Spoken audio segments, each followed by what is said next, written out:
Bienvenue à Bayeux, dans l'univers étrange de Bajram, science-fiction et space opéra. On est dans du pur space opéra, je pense. C'est-à-dire que les planètes avec des civilisations, voilà, on peut pas faire plus pur space opéra dans le sens original de la définition, c'est-à-dire la science-fiction de voyage. C'est un mot qui vient, space opéra, de juste après-guerre, c'est une insulte au départ. Il y avait un critique qui avait voulu insulter une bonne partie de la SF, qui faisait de la SF de grand voyage et d'aventure comme ça, en disant mais c'est du space opéra, c'est idiot. Depuis, les auteurs se sont emparés de ce mot-là, parce qu'il y a quelque chose dans cette grandiloquence de l'opéra, comme ça. C'est très séduisant, et finalement, on peut faire vibrer avec cette espèce d'énorme machinerie à rêve.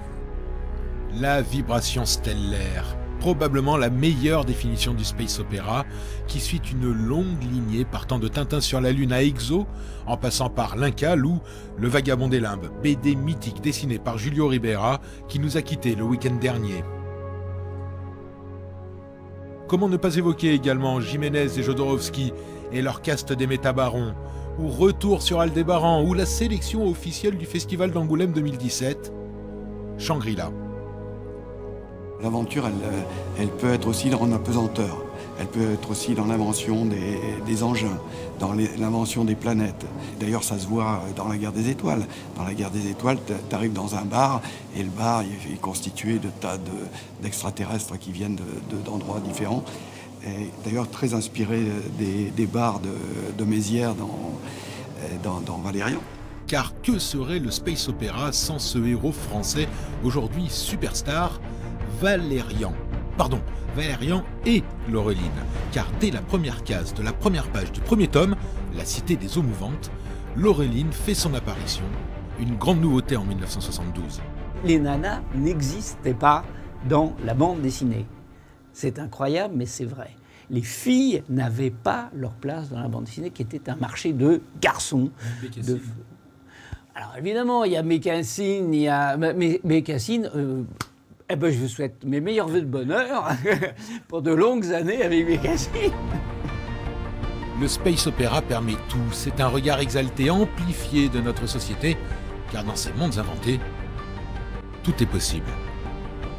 On a supprimé la Terre entre 1986 et 2300 dans le premier album où on annonce un cataclysme nucléaire pour 1986, nous étions en 1967-68 quand on a écrit ça.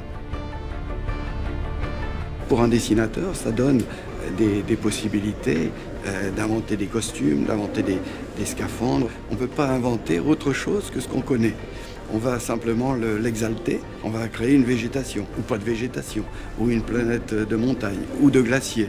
Mais c'est à chaque fois, en fait, une excroissance de notre monde à nous. Dessiner l'avenir. Bajram utilisait toujours le papier pour réaliser ses œuvres spatio-temporelles, jusqu'au jour où il fit exploser New York.